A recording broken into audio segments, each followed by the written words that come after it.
Rev it up and welcome to Cars Yeah, show number 1186. It doesn't cost anything to be nice, and people always remember it. This is Cars Yeah, where you'll enjoy interviews with inspiring automotive enthusiasts. Mark Green is here to provide you with a fuel injection of automotive inspiration. So get in, sit down, buckle up, and get ready for a wild ride here on Cars Yeah.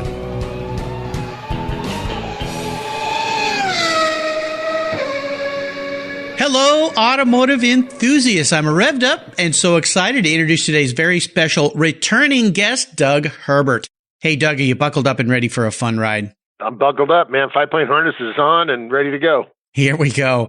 Doug Herbert is a nationally recognized top fuel drag racing champion. He's the first driver to run over 300 miles per hour during NHRA eliminations, and his career best speed tops 330 miles per hour. Oh, my gosh. But in 2008, Doug put his racing career aside when he lost his two young sons, Jon and James, in a tragic car crash. After experiencing his tremendous loss and grief, Doug decided to create a driving program that teaches advanced safety driving techniques, and he founded B.R.A.K.E.S. It stands for Be Responsible and Keep Everyone Safe, and it's a nonprofit 501c3 teen proactive defense driving program. For over 10 years, Doug and B.R.A.K.E.S have been traveling to various U.S. countries to help prevent injuries and save lives by training and educating teenage drivers and their parents. And I'll say that although Doug's been on the show before, for newer listeners that haven't heard him, you can go back and listen to his first show. But it's a really, really awesome thing that Doug is doing. And I just wanted to bring it back so that more people could be aware of what he's doing, because he has changed so many lives. No doubt has saved a lot of lives as well. So, Doug, welcome back here to Cars Yeah. I've told our listeners just a little bit about you. Would you take a brief moment and share a little bit more about what you're doing there at B.R.A.K.E.S and a very obvious passion for automobiles? Sure, Mark. Absolutely. First thing, well, thanks for having me on the show today. And your show, Cars Yeah, is just kind of right up my alley because I'm a car guy. I always have been a car guy, and I love since I was a kid working on cars. My dad and my aunt were both drag racing in the drag racing, the high performance business. My dad was the innovator of the roller cams for high performance engines back in the 40s. Cool. And my aunt Doris, she ran a publication called Drag News, which is like the Bible of drag racing for 100 years. So I kind of grew up around racing, and I love racing and cars. And when I got my driver's license, that was like I was off ready to go to the races. So that was kind of where I got started out. And NHRA drag racing was kind of what I was really drawn to, just because my growing up in Southern California and all the drag racing stuff, that kind of birthplace of drag racing out there. And started doing an A dragster and then a top alcohol dragster. And then finally in 1991, I graduated to top fuel dragster, had some good success. Did top fuel drag racing full time until 2008, which I kind of had to step back and did part-time stuff until 2014, and I haven't ran the car since 2014. But still got the desire. I'm not old enough to retire yet, but maybe I'm just temporarily parked. Well, I think, and we're going to talk more about B.R.A.K.E.S here, because that is so much more important, what you're doing with your life now to help so many people, young people, old people, parents. I mean, everybody that has a child that goes through this program where they can really understand that the importance of being a safe driver and becoming a better driver.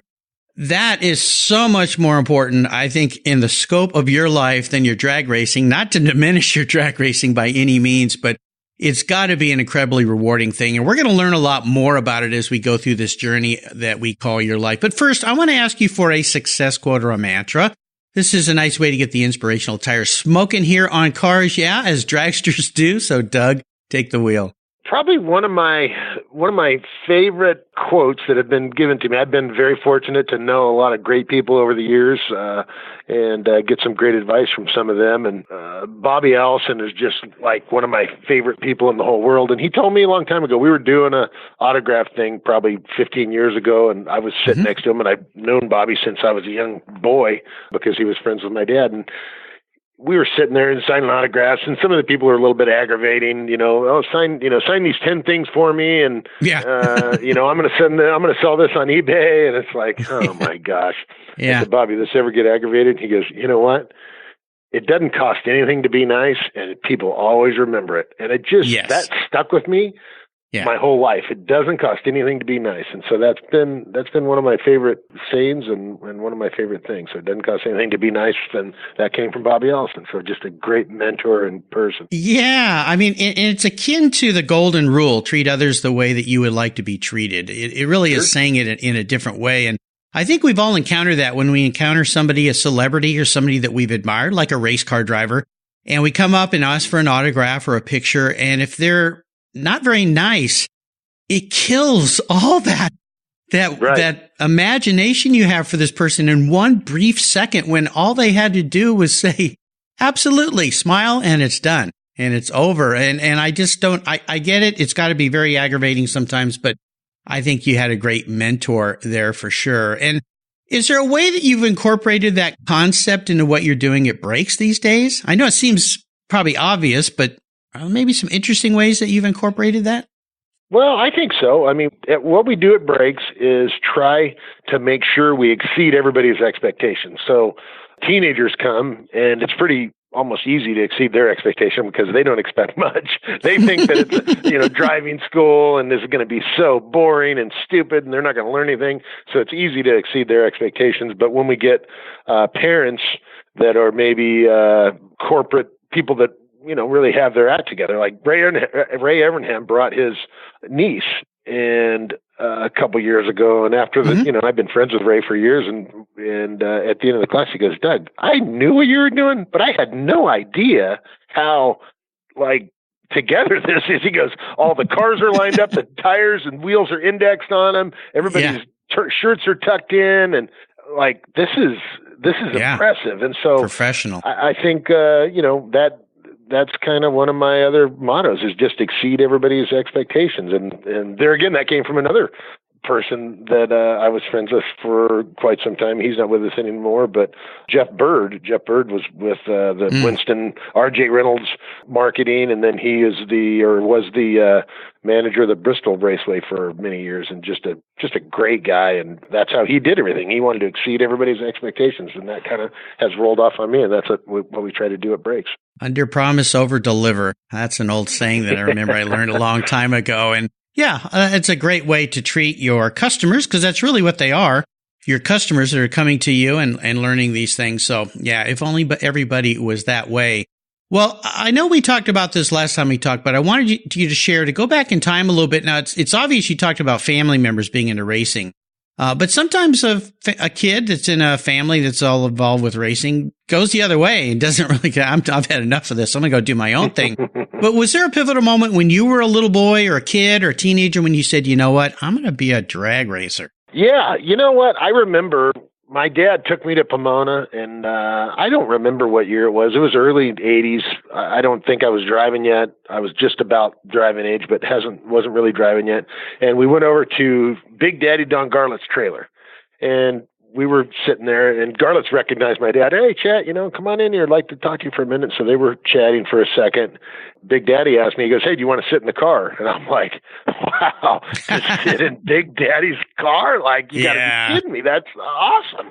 And I remember sitting in that car, and it was just, I had all these things going through my head. One day, I want to race Big Daddy. I want to be able to race Big Daddy. That was kind of my moment. I thought of that since then. And when I finally did get a chance to pull up to the starting line and race Big Daddy Don Garlitz, was like, wow, that was unbelievable. I was a kid, watched him race at Pomona and Orange County International Raceway and different places, hanging on the fence, and finally got the chance to do that. So that was my moment where I just knew that was what I had to do. Yeah. I mean, that must have been a pinch me moment. I don't even know how you stayed focused to watch the tree light up so that you could pull away, because to be saying and going, I'm actually here. I remember saying, I want to do this, and now I'm here. I mean, that's just, it puts the hair up on my arms just thinking about it. And of course, Big Daddy Don Garlitz was a guest here on Cars Yeah.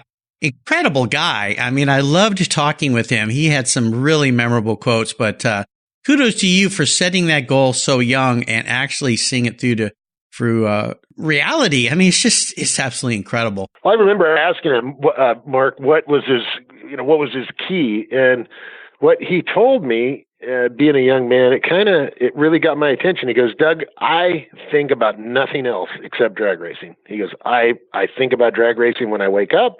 I think about it when I'm sleeping. I think about it when I'm eating. There's nothing else that I do. I am 100% focused on drag racing and winning and new cars and innovations and all that. He goes, that's what I live for. And it stuck into my head, how good he was for so long, because he didn't waste any thoughts about other stuff. That's what he was thinking about all the time. Oh yeah. In fact, he said to me, you'll have plenty of time for rest when you're dead.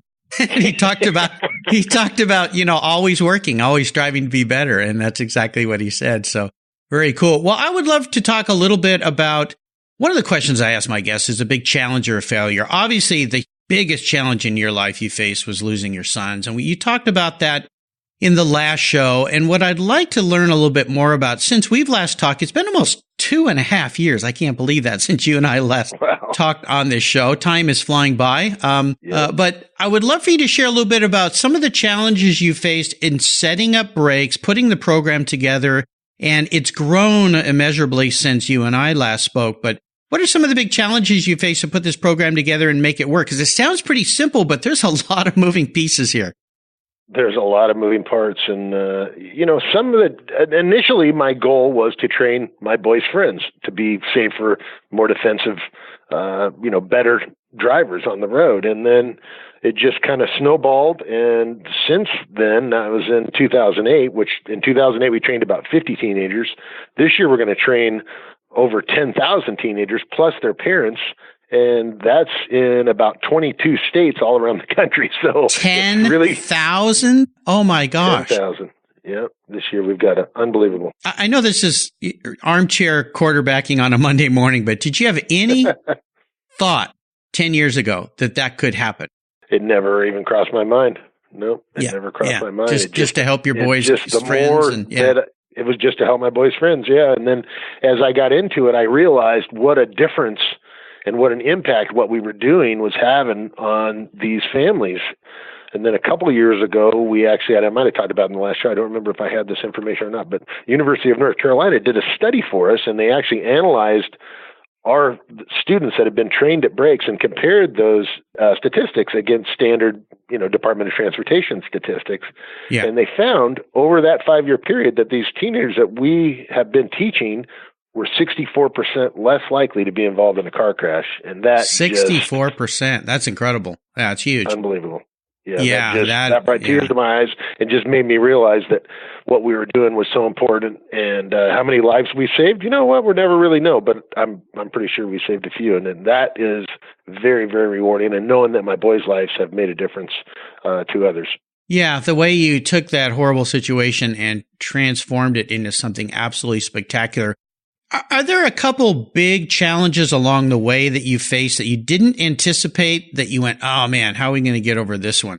Well, luckily, probably the biggest challenge that we've had getting to the point where we are is finding the right professional instructors that can, number one, have the ability to teach these driving skills, and number two, have the ability to communicate with teenagers. So there's really two things there, and so a lot of the instructors that we use are law enforcement people, but we also use a lot of racers and a lot of people with with a high performance type background. And then we teach them about legalities and being defensive. And, because a lot of the things that we teach at the B.R.A.K.E.S class is really like a performance driving experience, but we're teaching them these things at low speeds, and we're teaching them about, car control and vehicle dynamics and all these things that you learn in a racing school, but we're teaching it to them in a different way where everything that we're dealing with is safety and, keeping your eyes up and being situationally aware. And when they do that, it just makes driving the car a whole lot safer.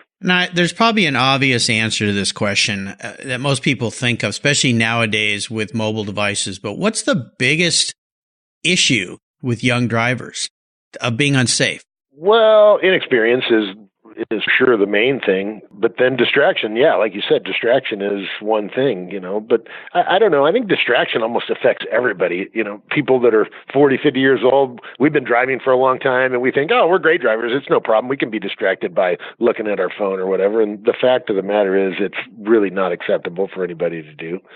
a driver that pays attention to the road.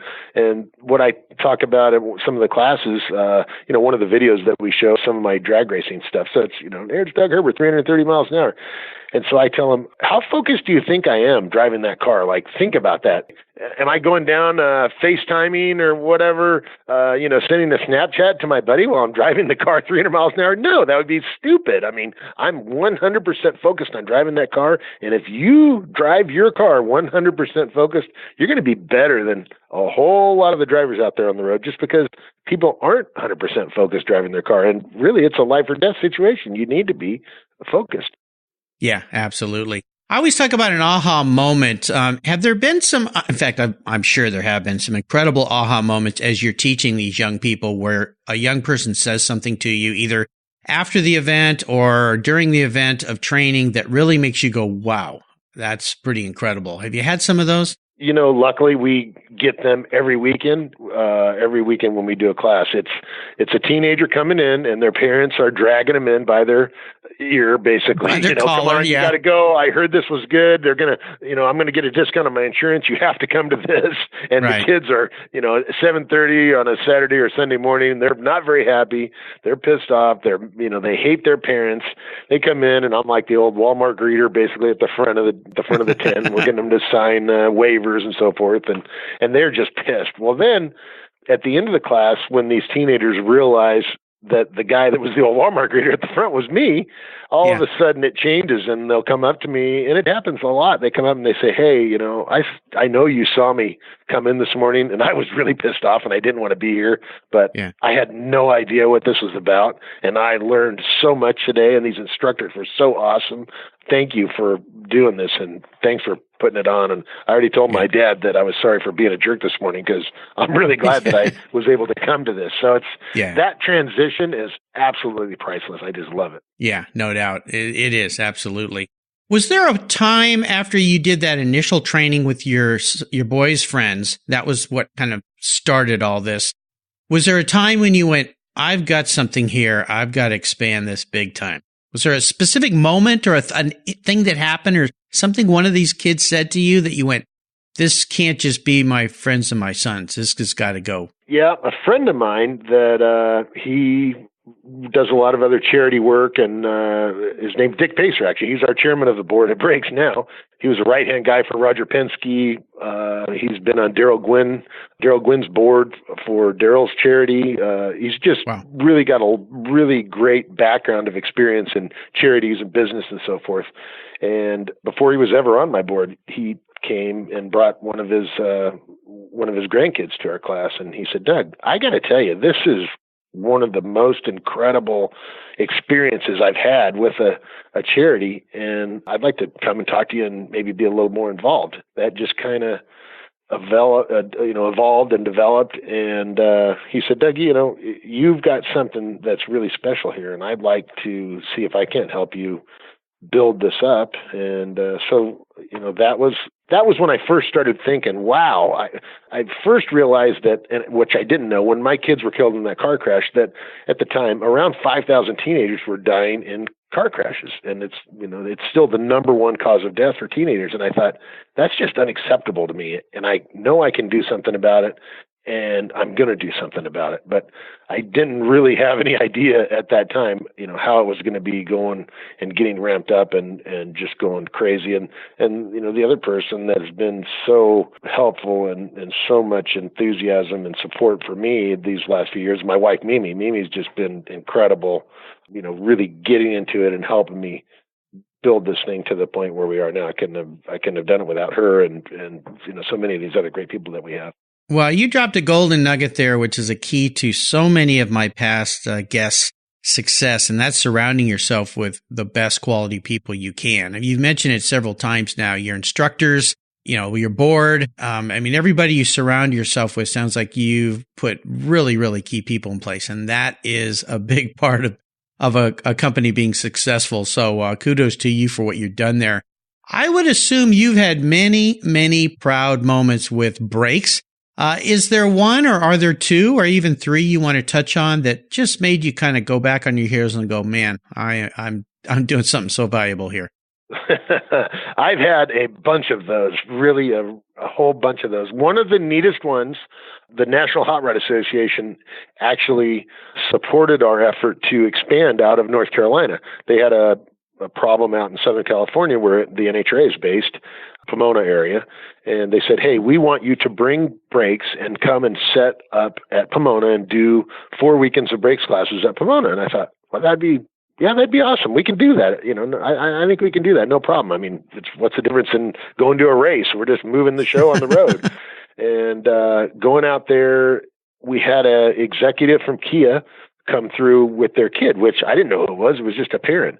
And during the class, I'm usually talking to the parents and kind of entertaining the parents a little bit. And, we have drunk goggles that we show the parents how that works. And then generally we'll have like the highway patrol, and we'll have some truck drivers from FedEx or something like that, so they can show them a little bit about driving around trucks and different things. Anyways, this one parent said, hey, I just got a question for you. Where do you get the cars that you're using here? And I said, well, actually, they're rental cars. We're getting them. I'm getting them from Ontario Airport, and you wouldn't believe the looks that I get when I go up and tell them I need to rent 20 cars. And it's a little bit of an issue. And he gave me his card and said, hey, Kia will help you guys with cars. You're never going to have to rent cars again. So that was probably one of the biggest moments, like, wow, this is really something. Huge. Oh, huge. Kudos to Kia for seeing the value there. I remember I went and gave a keynote speech at APR in Alabama earlier this year, and I was driving from Atlanta to Appalooka? No, not Tuscaloosa. Appalooka is a little town in Alabama there, and I drove past this giant Kia car plant in the middle of nowhere. I'm just like, where do all the people that work here live? This is the weirdest thing. But they've got a huge facility down there. It's just, I was wishing I could have stopped and taken a tour if they even gave tours, because I've been on a lot of manufacturing tours over in Europe, but not in the U.S. I bet I could get you on a tour if you want next time. I bet you could. Yeah. I'm going to give you a call. Gee, sometimes I forget all the cool people that I know. So that would be pretty fun. But again, shout out to Kia for recognizing the importance. That's really great. Absolutely fantastic. Well, before I get on with what has you excited right now with brakes, let's share a little more about you and talk about your first really special car. Or maybe it was that first dragster you got in that you went, wow, I'm actually here. And maybe a special memory you have about that vehicle. I bought dragsters from somebody else. My first dragster I bought from Nick Arias, Aries Racing Engine. And Nick was a great guy and a mentor and a helper of mine getting going in racing. But I never had a brand new car. I always had a hand-me-down used car from somebody else until 1992. I bought a brand new dragster chassis from Al Swindle, and that was probably my favorite, because that was the car that I won my first ever race in. It was also the first one to go 300 miles an hour at Pomona. We were only the second person to go over 300 miles an hour. So that car, that 1992 Al Swindle car, was probably my favorite, my all-time favorite special car. And I actually still have the car. The car's sitting out in my shop. Yeah, the car's sitting out in my shop right now. So I've won. It's not exactly looks like it did in 1992, but I'm kind of picking on it a little bit here and there. So I'll eventually get it restored back to, 1992 looking. Well, I have always known you're a smart guy, Doug, but I'll tell you how many people that have wished they had that first race car that they drove in, and it's long gone, or somebody else owns it, or they can't get it back. So kudos again to you for thinking ahead and keeping that thing. That's pretty cool. Well, I would love for you to share what has you excited and revved up about 2019. We're almost into the new year here, which is incredible to me and frightening that 2018 is almost gone. What happened there? But what has you excited about the new year? Do you have some new programs going on? And maybe talk a little bit more with the listeners here who aren't familiar with brakes about what they could expect. How can they get involved? Everything from bringing a child to actually getting involved in the way of donating and helping your cause. Sure. Well, the first thing, I guess, that we tell people about brakes is it's really a performance driving experience. It's not driver's ed. We don't teach teenagers how to drive. We just take teenagers that have a little bit of driving experience and try and turn them into good drivers. Just different skills and different exercises that we do. The class, maybe the easiest way to tell you about how it works is at the half-day class, 4 hours, we do about 45 minutes of ground school in the classroom with the parents, and then we divide the parents and teenagers up The parents have one set of vehicles with the professional instructors, and the teenagers have another set of the Kia-provided vehicles with professional instructors. And we do different courses like a crash avoidance slalom course, distraction, like we talked about, panic stopping and ABS activation, drop wheel recovery. That's a number one cause of fatal crashes in most rural areas. Yeah. And then we do skid control and skid recovery. And that we do with special tires that we put on the car that simulate driving on an icy or, slushy type road. So we're putting them in conditions that they wouldn't normally get in their normal driving, and really kind of teaching them how to deal with those situations, hopefully to stay out of them. But if they do happen to get into a bad situation, that they know how to get out. Yeah. It's very, very cool. And do you have, for instance, if somebody wants to get involved and they want to bring their child to this event, how do they get involved? How do they know where you are? Because this is a big country. So are you in a lot of different cities all the time? This year we're actually in 22 different states. So we're all over the country, and we have families that drive for hours to bring their teenagers to one of our programs. So that's the good thing about it, is we're in enough places, but seems like we can't be in everywhere. But the best place to go to is the website, which is putonthebrakes.org. So go to putonthebrakes.org. There's videos on there. There's a bunch of other information on there. We even have one tab called Bring Brakes to Your Town. And we've had parents that, even high school seniors, have taken on brakes as their project and done enough community support to actually hold a brakes class in their town. So, it's just really cool. And the whole thing is about doing something good in the community and trying to make sure that another parent doesn't get that phone call that I got, that their teenagers aren't coming home. Absolutely. And if people want to just simply donate, is that possible too? Absolutely, too. Yeah, they just go to the website at putonthebrakes.org, and there's a little donate thing on there, or they could go to our Facebook page or whatever. And absolutely. The program, people ask, well, how much does it cost to bring my teenager? Well, it's free. That's the whole thing. We obviously it's not free for, to do this. For you, it costs probably around $300 or $300 or $400 per student to put on the program, depending on where we are. But we don't want the cost to deter a family from coming to the program. So that's why we don't require people to pay. Hopefully they have a great experience and they want to donate and pay it forward. That's absolutely great. That's what we want. But, part of the prerequisite for coming is not being able to pay for your spot. We want to supply that to people and make sure that they're safe. That's the number one priority. It's absolutely very cool. I'll make sure I put a link to that on Doug's show notes page on the Cars Yeah website. Very worthy cause. One thing I was going to ask you too is, you mentioned the parents get involved. Are the parents actually going through the same driving course that the kids are the day of the event? They do. Yeah. The parents go through, and actually, because most parents, it's been a while since we've taken driver's ed. So that little thing in the center of the steering wheel that used to be a horn button, now it's a airbag that comes out at 200 miles an hour. And we don't have to pump the brakes anymore like we used to in the old days. So all these things have changed, and the technology has changed on the cars. And we find that the parents actually get quite a bit out of the instruction. And then we separate the parents from the teenagers because, teenagers want to they don't want to be do it on their own. Parents, right? Yeah, we're old and we're dumb and all that stuff, and the kids are so much smarter. But by the end of the class, all of a sudden, the teenagers realize, you know what? My parents maybe aren't that dumb.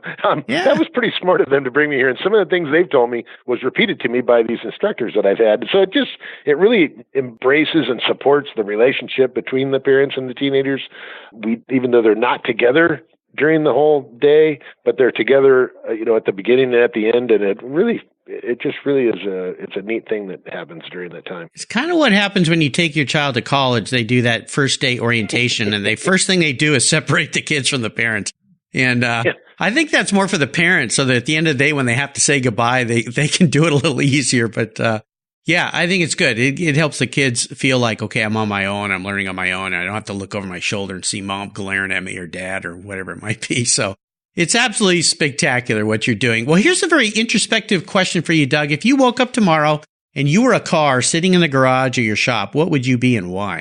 Oh, man, I tell you what, the car that I've always just dreamed about and I never was able to own one, and it would be really hard to own one now, but a 1970 Hemi Cuda convertible 4-speed. That's like my favorite car of all time. And I just thought is just such a cool car, right? Because you got the big Hemi engine, 4-speed, and a Dana 60 rear end, and you can put the top down. You could be like who's the old Johnson guy that had Don the Johnson show with Don Johnson, Miami Vice, yeah. Yeah, I know. Just that car is just the coolest car, I think, and that's me, right? Kind of stocky and powerful, and there you go. I'm a Hemi Cuda. Yeah, absolutely. Funny you mentioned that. I was just listening to Crockett's song from Miami Vice just this weekend. I was doing something and saw that on YouTube. Jan Hammers, that music that they played at the old TV show. So always love that. Well, Doug, up next is the last lap. Before we put the pedal to the metal, let's say thank you to today's Cars Yeah sponsors. What's the worst thing for your car's interior? No, it's not that milkshake the kid spilled in the back seat. It's the sun. Harmful UV rays cook your automobile's interior hour after hour when it's parked outside, even on a cloudy day. What's the solution? Covercraft sunscreens. They protect your dash, seats, and interior finishes from those damaging UV rays while keeping the interior temperature tolerable, even on the hottest summer days. No more painfully sizzling seats and steering wheels for you. They unfold quickly and easily install, stay where you put them, and are custom patterned for an exact fit. The foam core acts as a cooling insulator, and you can get yours in different colors and finishes. And they even fold up easily and store under your seat or on the floor. I've used Covercraft sunscreens for years, and they are a fast and easy solution that protect my beloved cars when they're not in the garage. Learn more and order yours at Covercraft.com. Want to protect your entire vehicle? Get a car cover from Covercraft. They have those too. That's Covercraft.com, and tell them Mark sent you. What's every automotive enthusiast's dream? To design and build that perfect garage. My friends at Metron Garage are a group of creative talents who've combined their passion for cars with their careers in architecture. Their service includes unique garage design and state-of-the-art fabrication. They will create the coolest custom garage for you and your vehicles. Metron Garage's system features fully engineered commercial-grade material and structural framing that's stronger than traditional construction. Their designs are pre-engineered to meet your building codes for fast, bolt-together construction. With over 25 years of experience, you'll see a 3D rendering to visualize your custom garage, and the final structure will fulfill all your storage needs. Contact Metron Garage today and begin realizing your dream garage. Go to metrongarage.com. That's metrongarage.com. Garage is built for discerning enthusiasts. Where it's not just a garage, it's where your dream garage comes true. All right, Doug, we're back, and we're entering the last lap, or in your case as a drag racer, the last run. I'm going to fire off a series of questions and ask you to give our listeners some very quick blips of the throttle answers. So here we go. What's the best automotive or automotive safety advice you've ever received when it comes to driving? Pay attention, pay attention, be looking ahead. That's one of the most important things. Driving a dragster, we're going 300 miles an hour. You've got to be looking way down there because you're going to be way down there really quick. Really quick, yeah. Yeah, when I took both my motorcycle safety courses and to get my racing license, my racing driving courses, that was the thing I kept hearing in my ear, all head up, head up, head up. Look way ahead, look way ahead. I mean, that's the one thing they drill into you, especially when you're driving fast or on a motorcycle. I mean, if you're not looking way down the road at what's coming, like that guy that's going to pull out in front of you, it could end badly. Now, how about a personal habit? Is there a personal habit that you feel you have that has contributed to your success over the years? I think hard work and not making the same mistakes twice. That's pretty important. Those are both pretty important things. If you work hard and you don't make the same mistake twice, you're going to be you're going to be making headway no matter what you're doing. Yep, learn from your mistakes. Now, is there a book you've maybe read since we last talked that you'd like to share with our listeners you think is worth reading? Let's see here. I read that Mickey Thompson's book. Oh, yeah. That was, my buddy wrote the book. Now I can't even think of his name. Eric Arneson wrote that book. Yeah, Eric Arneson wrote the book. It's about Mickey Thompson. It's the life and times of Mickey Thompson. That's one of my favorite books that I've read lately. And then, of course, the Racing in the Rain book. I mean, the Racing in the Rain. Oh, The Art of Racing in the Rain by Garstein? Yep. I love that book. That's just an awesome book, and I understand there's even a movie being made about that. So that's pretty exciting, and I think it's just a great book and great story. Well, Mickey's son has been a guest on the show, and Garth Stein, the author of that book, has been on the show. So a couple great authors here and great guys, and I can't wait for that movie to come out. That's the most recommended book here on Cars, and I've had way over 1,000 books recommended here. And I'll remind our listeners you can find links to all these great things Doug has recommended on his Cars show notes page. Just go to carsyeah.com, type in Doug Herbert. You'll find 2 shows. His original show, if you didn't hear it, I'd encourage you to listen to that again. And today's show, of course. All right, Doug, we're up to the checkered flag. And maybe you kind of already answered this question, but it can be a bit of a doozy. Today, I'm going to buy you any cool collector car in the world. Doesn't matter what it is. I'm going to pay for it and park it in your shop there, but there's a couple rules to this deal. You can't sell it to buy a bunch of other toys with. You got to drive it and enjoy it. Can't be a garage queen. I want you to enjoy this thing, so answer carefully, okay? And I have the answer you gave me last time we talked, so we'll see if your taste has changed any. Oh, man. Well, we just talked about that a second ago. I think I got to have that 74-speed Hemi Cuda convertible. Yeah, I think so. Yeah, you sounded pretty excited about that. Yeah, I mean, that's just a car that, man, I've just always loved that car since I was a kid. My dad had Challengers in the early 70s, and so growing up, I just liked those cars, and that's just something that I just really love. And, well, the other thing, and I don't know that we talked about it last time, I think we did, is I'm still working on my land speed car. So that land speed race car I'm working on now, that I want in the garage too. We actually want that at the Salt Flats, but want that one in the garage too. Yeah. Well, I was going to say, that's how you answered this question 2.5 years ago, your LSR land speed. So you better get to work. You've been slacking since I last talked to you. I know. Well, it's, I've been too busy doing other things, but the car's actually coming along. We've got brakes for the car now. We've got some more of the body has come along. I've got working on the canopy a little bit, and we've got to make a couple changes on the canopy. Somehow our CAD stuff got off a little bit, and so we're having to do a little bit of re-engineering there. But the car's coming along, and it's nice. Just a really, really neat project, and we're looking really forward to getting out there and hopefully running it next summer at the Salt Flats. Absolutely, absolutely. Well, Doug, you've taken me on an incredible ride today. Thank you for coming back and sharing a very, very important program, B.R.A.K.E.S, that Doug puts on here to help young drivers and their parents be better drivers and safer drivers. No doubt you've saved many, many lives over the course of the time, 10 years now. Just tremendous. I encourage you to go and check out this program. If you got a young person in your life, a child or nephew, niece, a friend, whoever it might be, offer to get them into this program. You won't be unhappy. What's the best way for our listeners to learn a little bit more about you and B.R.A.K.E.S? Where can they find out everything they need to know? Well, I think the best way for them to learn about what we're doing is go to that website, which is putonthebrakes.org, and go there and check that out. If they want to know more about that land speed car, the project address for that is LSR for Land Speed Record project.com. There you go. And what's a little parting piece of wisdom or guidance you might offer our listeners before you drive off into the sunset in that 1970 Hemi convertible Cuda? Well, Mark, I think it goes back to the favorite advice that I've ever I've ever received from Bobby Allison. Just be nice, and as you relayed that over, as do treat other people like you want them to treat you, and that just never seems to go out of style. Nope, it's pretty simple. Well, listeners, again, you can find everything Doug has shared today, including a link to the website B.R.A.K.E.S. Check out what he's doing. You can literally change people's lives by participating. Best thing is, if you can't afford it, it's free. So why not do it?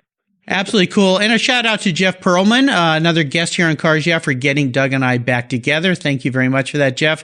Doug, thanks for being so generous today with your time and expertise and for sharing your experiences with our listeners. I wish you the best success in continuing B.R.A.K.E.S in 2019. Until you and I talk again, I'll see you down a much safer road. Thank you, Mark. I look forward to the show, and Cars Yeah, I look forward to getting my emails. You bet. Take care. You take care of your cars, but who takes care of your investments? Tune-ups aren't just for engines. Updating your financial plan is important too. Your GPS may take you from A to B, but it won't help you on the road to financial freedom. For that, you need a good co-pilot and a very trusted advisor. Chris Kimball, CFP, is just the man for the job. He'll guide you down that road without driving you crazy. For over 25 years, Chris has helped people just like you and me with their financial planning and investments. With a master's degree in financial services, he is eminently qualified, and he's a car guy too. Learn more at chrisvkimball.com or call 866-ON-A-PLAN. Securities through Money Concepts Capital Corp.